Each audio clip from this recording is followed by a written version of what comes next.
En un momento u otro todos hemos enfrentado situaciones desafiantes que han sido confusas y desalentadoras. Y en esas circunstancias hemos deseado poder encontrar un amigo que entendiera lo que realmente estaba pasando y que nos diera algunos consejos prácticos que pudiéramos seguir. Tal amigo sería una fuente de sabiduría que nos traería gran gozo. En muchos sentidos, esto fue así para los primeros cristianos quienes recibieron la epístola del Nuevo Testamento de Santiago. Se enfrentaron a circunstancias desafiantes que habían dejado a muchos de ellos confundidos y desalentados. Y Santiago escribió para darles sabiduría. Él escribió para recordarles los buenos propósitos de Dios para sus circunstancias. Les hizo saber que Dios les ofrecía una guía confiable que ellos debían seguir, y les aseguró que si aceptaban la sabiduría de Dios, experimentarían gran gozo. Esta es la segunda lección de nuestra serie, la Epístola de Santiago, y se centra en uno de los temas principales y unificadores de Santiago. Hemos titulado esta lección Dos caminos de sabiduría, porque exploraremos cómo esta epístola ofreció dos tipos de sabiduría de Dios a la iglesia primitiva, y veremos cómo nos proporciona instrucciones similares a nosotros, como seguidores de Cristo en la actualidad. En nuestra lección anterior, vimos que tanto la estructura como el contenido de Santiago reflejan la conocida literatura de sabiduría judía del primer siglo, y resumimos el propósito original de la epístola de esta manera. Santiago llamó a su audiencia a buscar la sabiduría de Dios para que ellos tuvieran gozo en sus pruebas.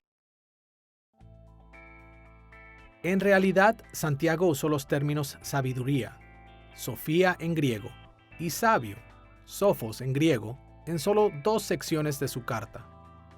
Encontramos estos términos en el capítulo 1, versículos 2 al 18, y luego nuevamente en el capítulo 3, versículos 13 al 18. Estos pasajes son particularmente importantes porque cada uno se refiere a los caminos de la sabiduría que Santiago llamó a su audiencia a seguir. Ahora, debemos señalar que cuando algunas personas piensan en la sabiduría del libro de Santiago, piensan en la distinción entre la sabiduría terrenal y la sabiduría celestial. Exploraremos estos dos tipos de sabiduría más adelante en esta lección, pero para nuestros propósitos, nos centraremos en los dos caminos principales de la sabiduría comúnmente distinguidos dentro de las tradiciones de la sabiduría judía. La primera es lo que podríamos llamar sabiduría reflexiva, y la segunda la llamaremos sabiduría práctica. La sabiduría reflexiva está representada más claramente en libros como Job y Eclesiastés. Estos libros buscan entendimiento sobre los propósitos de Dios detrás de las pruebas y los problemas. La sabiduría práctica, por otra parte, aparece con más prominencia en el libro de Proverbios. Este es un libro dedicado principalmente al consejo y orientación para la vida cotidiana. Mientras experimentamos esos dos caminos de sabiduría encontrados en el libro de Santiago, consideraremos primero el camino de la sabiduría reflexiva y segundo, observaremos el camino de la sabiduría práctica. Comencemos con la atención de Santiago a la sabiduría reflexiva. Todos hemos enfrentado situaciones que pensamos entender, solo para descubrir que estábamos equivocados.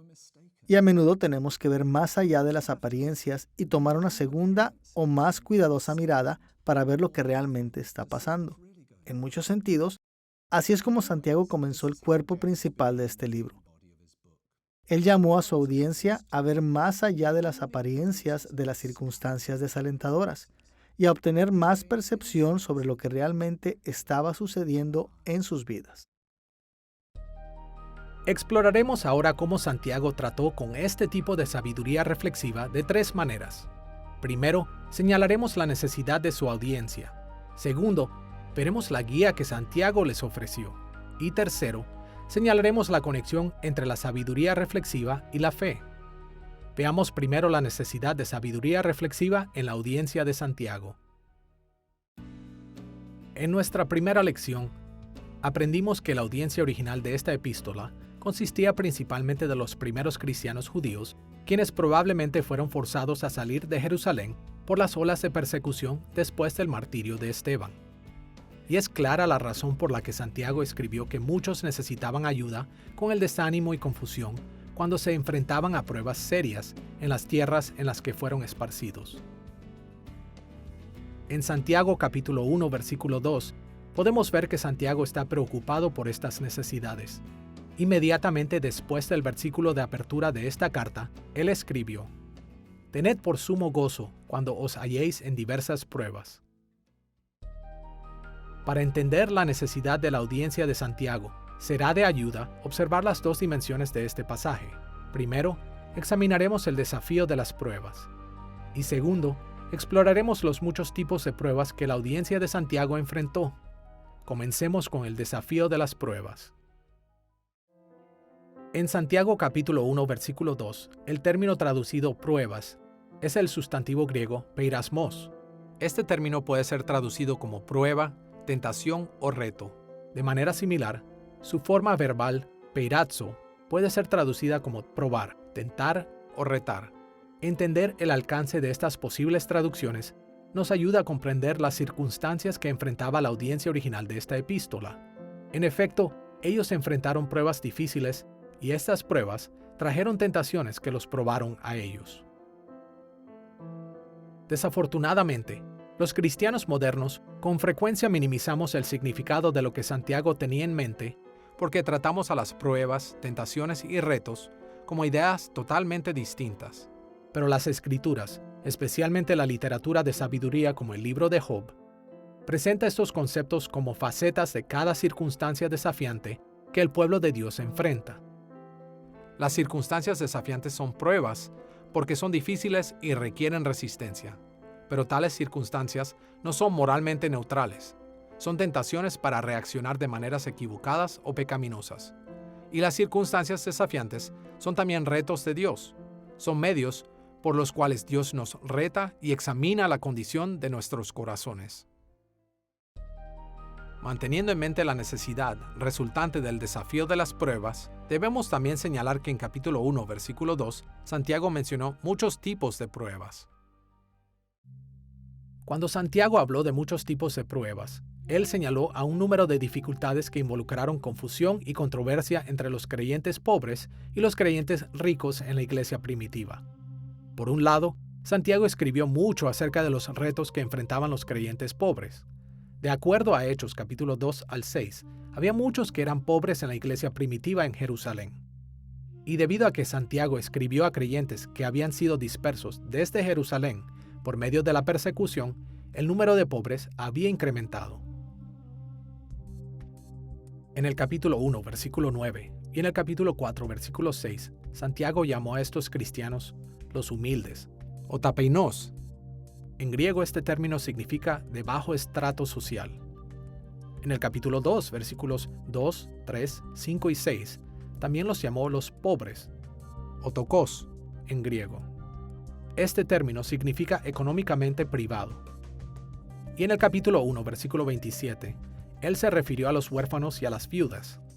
Las Escrituras a menudo identifican a este grupo como particularmente vulnerable a la pobreza y al maltrato. En el capítulo 2, versículo 2, Santiago indicó que algunos de estos creyentes empobrecidos llevaban vestidos andrajosos, y de acuerdo al capítulo 2, versículo 15, algunos de ellos estaban tan desprovistos que estaban desnudos y sin alimento diario. La epístola de Santiago pone gran énfasis en los pobres. Es fácil transgiversar lo que Santiago está diciendo, asumiendo que él se refiere a pobres en espíritu. Ciertamente él dice que debemos ser humildes y pobres en espíritu, pero también él se está refiriendo a las necesidades y las circunstancias de los pobres físicamente. Así como Lucas lo dice en las bienaventuranzas, benditos los pobres, Santiago habla del que es pobre física y materialmente. Pero, ¿por qué serían bendecidos ellos particularmente? Bueno, esto tiene que ver con la forma en la que el reino funciona. El reino se trata de exaltar a los débiles y humillar a los fuertes. Y nosotros podemos hacer eso en esta vida. Podemos ser humildes si somos ricos o si tenemos poder o influencia. La meta de Santiago es cultivar un sentido de humildad, de pobreza, de ser pobre en espíritu. Pero también tiene mucho que decir acerca de la gente que realmente es pobre, ya que nuestros tesoros están en el cielo, nuestro reino está en el cielo, nuestra recompensa, nuestros recursos son todos de carácter celestial, y hay un gran cambio escatológico que viene, en el que el débil se hará fuerte. Dios se reunirá con el remanente, se reunirá con el enfermo, con el pobre, y los exaltará en su reino, y hará humilde a la fuerza del orgullo. Santiago mencionó un número de retos específicos que los humildes y pobres en la iglesia enfrentaban. Por nombrar unos pocos, en el capítulo 1, versículo 9, él señala que algunos de ellos eran tentados por su propia denigración. Ellos habían fallado en gloriarse en su exaltación como pueblo escogido por Dios para la gloria de la salvación eterna. De acuerdo al capítulo 3, versículo 9, sus circunstancias generalmente los tentaban a maldecir a otros, aun cuando ellos profesaban honrar a Dios.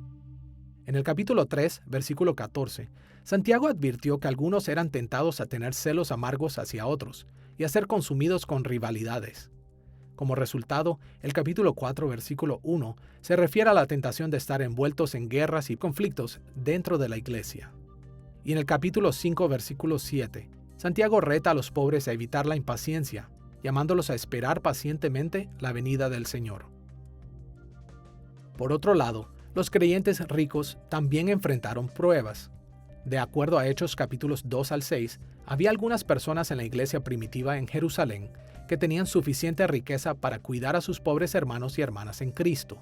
Y aparentemente, a pesar de que habían sido dispersados a través de la persecución, todavía había muchos en la iglesia que eran considerados adinerados.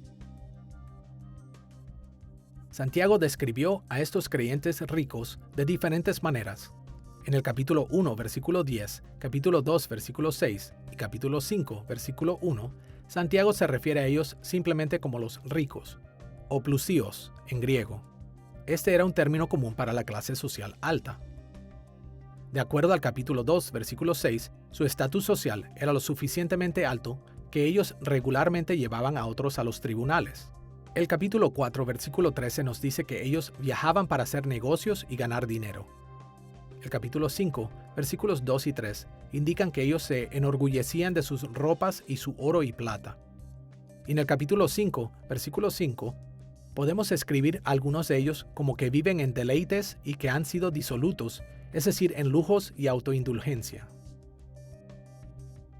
Santiago sabía que la riqueza trae sus propios retos.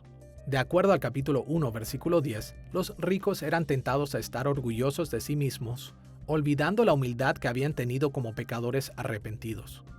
El capítulo 1, versículo 27, nos dice que su riqueza los tentó a estar contaminados por el mundo.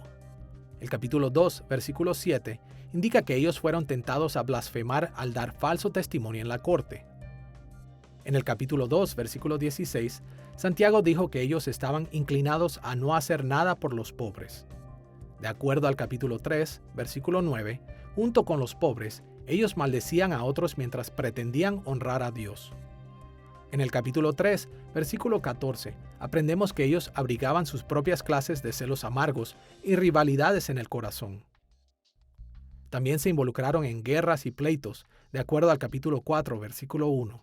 El capítulo 4, versículos 13 al 16, nos dice que ellos eran tentados a vivir como si ellos fueran independientes de Dios. Y el capítulo 5, versículo 3, menciona que ellos acumularon riqueza. Claramente, tanto los creyentes ricos y pobres en la audiencia de Santiago enfrentaron un número de retos, y ambos necesitaban la sabiduría que Santiago ofrecía en su epístola.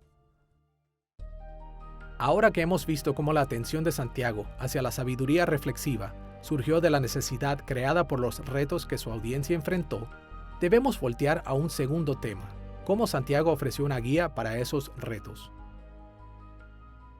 Podemos entender muchas facetas de la teología cristiana por medio de nuestras experiencias diarias como seguidores de Cristo. Pero otras enseñanzas cristianas no son tan simples. Si queremos ir más allá de nuestra experiencia, a una conciencia más profunda de los propósitos ocultos de Dios, necesitamos una guía. Y Santiago ofreció puntos de vista profundos para ayudarnos a adquirir sabiduría reflexiva, la habilidad para discernir los propósitos de Dios detrás de las luchas y retos de nuestras vidas. Escuchemos la epístola de Santiago en el capítulo 1, versículos 3 y 4, y la manera en la que describe el punto de vista que quiere que su audiencia adopte. Sabiendo que la prueba de vuestra fe produce paciencia, Mas tenga la paciencia su obra completa, para que seáis perfectos y cabales, sin que os falte cosa alguna. Hay muchas formas de resumir la guía de Santiago en este pasaje, pero para nuestros propósitos, dirigiremos nuestra atención a 4 elementos. Primero, Santiago dijo que sus circunstancias desafiantes estaban probando su fe.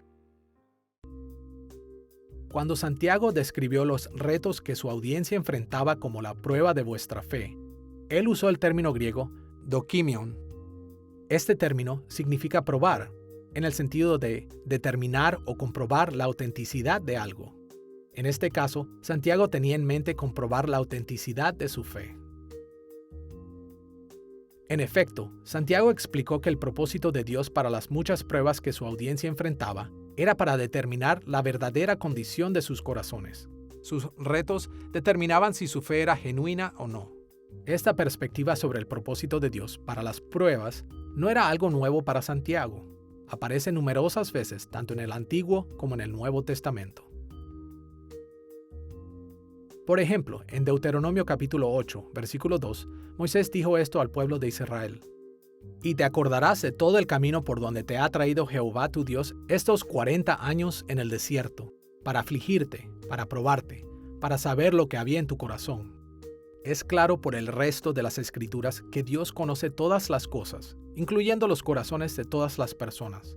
Pero este y otros pasajes similares ilustran la verdad bíblica de que, así como Dios interactúa con su pueblo en la historia, Él generalmente usa dificultades para probar o mostrar lo que hay en nuestros corazones.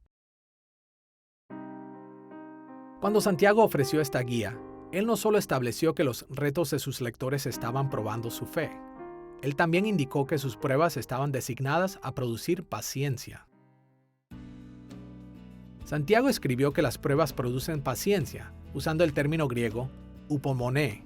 Así como el término perseverancia, upomoné significa soportar con paciencia la dificultad.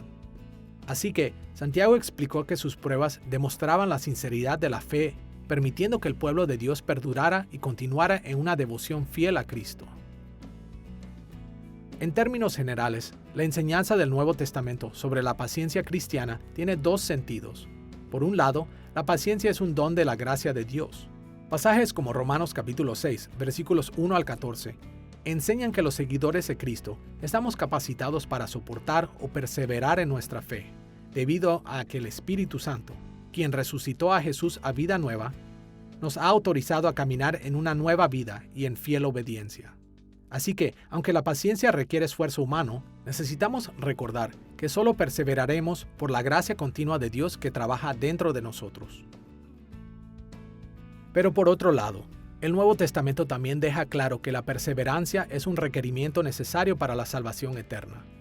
En otras palabras, aquellos que han ejercido una fe salvadora necesariamente perseverarán en su fe. Escuchemos las palabras de Pablo en Colosenses capítulo 1, versículos 22 y 23.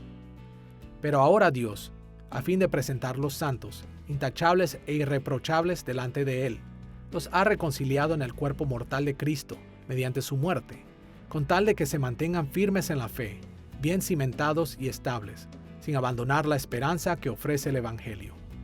Aquí, Pablo afirmó que los cristianos de Colosas han sido reconciliados con Dios, pero ellos podían estar seguros de que esto sería cierto solo si ellos se mantenían firmes en su fe. Este requerimiento de perseverancia no era contrario al mensaje de salvación por la gracia de Dios, más bien era la esperanza que ofrece el Evangelio. En su guía, Santiago no solo discutió la prueba de la fe que produce paciencia, él también habló de la madurez como el resultado de la paciencia. La Carta de Santiago es un libro que tiene que ver con la madurez cristiana. Algunos pueden acercarse y pensar que es un libro sobre legalismo. Es acerca de reglas. Es acerca de hacer exactamente lo que se necesita hacer. Pero en realidad es un libro para ayudarnos a desarrollarnos como cristianos, especialmente como cristianos viviendo con todas las dificultades del contexto social en el que vivimos. La iglesia puede ser un lugar difícil para estar. Santiago reconoce eso. Y lo que necesitamos hacer para sobrevivir y para florecer en este mundo y en la iglesia es madurez. Necesitamos ser perfectos y completos. Y Santiago nos dice cómo hacerlo, cómo ir en esta vida madurando, listos para lo que el mundo, lo que el maligno o lo que la carne pueda tratar de arrojarnos en el camino. Lo que es interesante de la epístola de Santiago es que comienza con el sufrimiento. El sufrimiento es el crisol, es el contexto, es el gimnasio en el cual la madurez de los cristianos toma lugar. Ahí es donde nuestra fe es cultivada, crece y es preparada para lo que vendrá. A medida que soportamos el sufrimiento, la tentación, las pruebas y sobrevivimos, y a través del Espíritu, trabajando en la palabra, a través de Cristo y su ley y su sabiduría, nuestra fe es aumentada, fortalecida y preparada para las pruebas que vendrán. Escuchemos otra vez lo que Santiago escribió en el capítulo 1, versículo 4. Mas tenga la paciencia su obra completa, para que seáis perfectos y cabales, sin que os falte cosa alguna. Debido a que las pruebas y la paciencia producen madurez, Santiago le dijo a su audiencia que permitieran que la paciencia terminara su obra completa. La paciencia los hará perfectos, cabales, sin que les falte nada. Ahora, debemos ser cuidadosos aquí. Santiago no tenía en mente estar completos o no carecer de nada en el sentido de que podemos alcanzar la perfección moral en esta vida. Sabemos por pasajes como Primera de Juan, capítulo 1, versículo 8, que si decimos que no tenemos pecado, nos mentimos a nosotros mismos y la verdad no está en nosotros.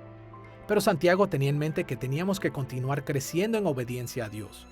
Y, en el juicio venidero, cuando Cristo regrese, no tendremos nada en nuestra vida que nos descalifique.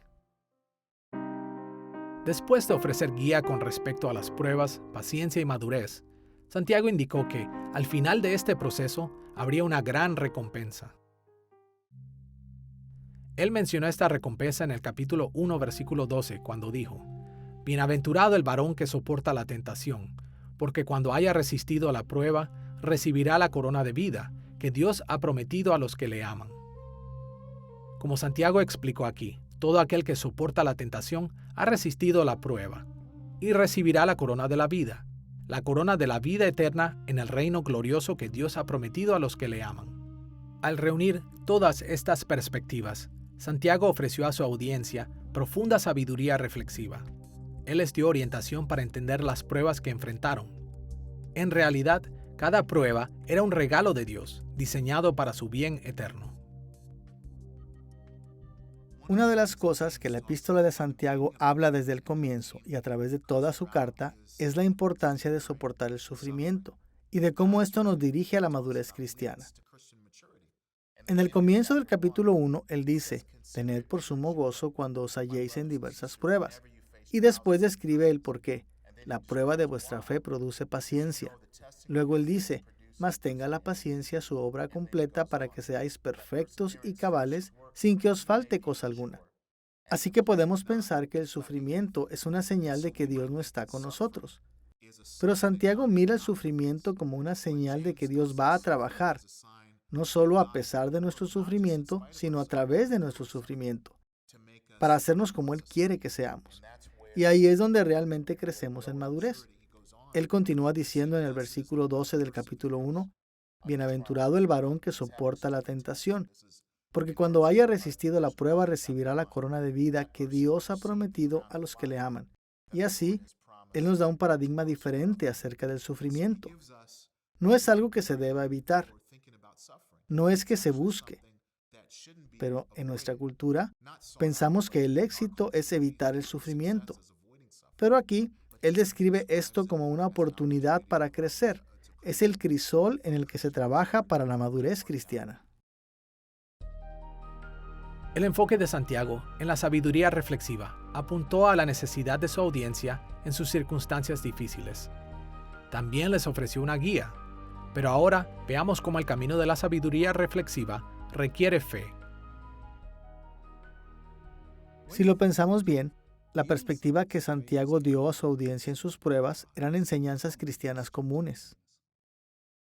Pero todos sabemos que cuando los problemas llegan a nuestras vidas, podemos llegar a estar tan abrumados que nos resulta difícil sostener incluso las creencias cristianas más básicas. Y aparentemente, Santiago temía que esto fuera cierto para su audiencia. Así que inmediatamente indicó que adoptar las perspectivas que acababa de ofrecerles requería que se acercaran en fe a Dios. En Santiago capítulo 1, versículo 5, leemos estas palabras. Y si alguno de vosotros tiene falta de sabiduría, pídala a Dios, el cual da a todos abundantemente y sin reproche, y le será dada.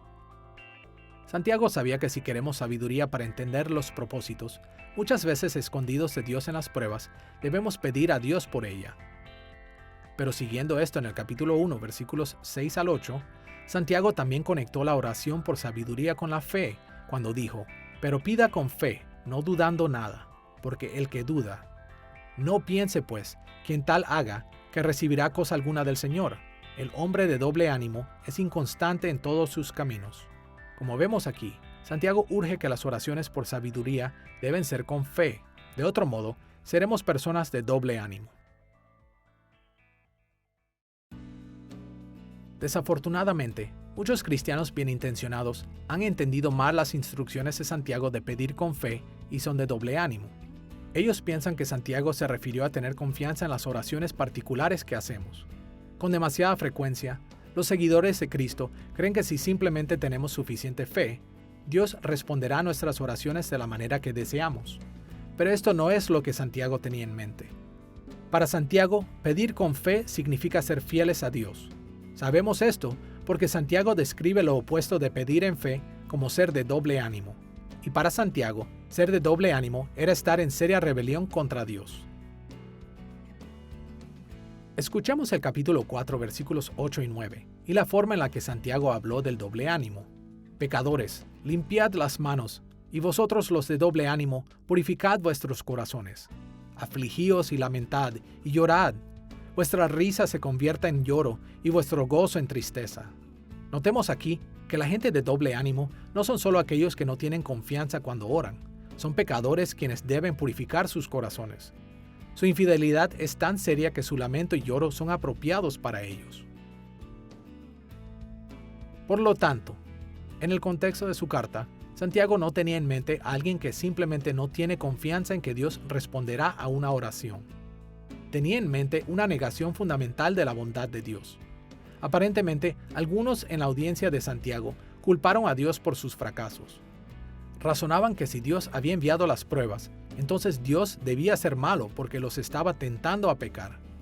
Este tipo de rebelión flagrante contra Dios fue a lo que Santiago se refirió a ser de doble ánimo. Escuchamos el capítulo 1, versículos 13 y 14, donde Santiago se refirió a este grave error.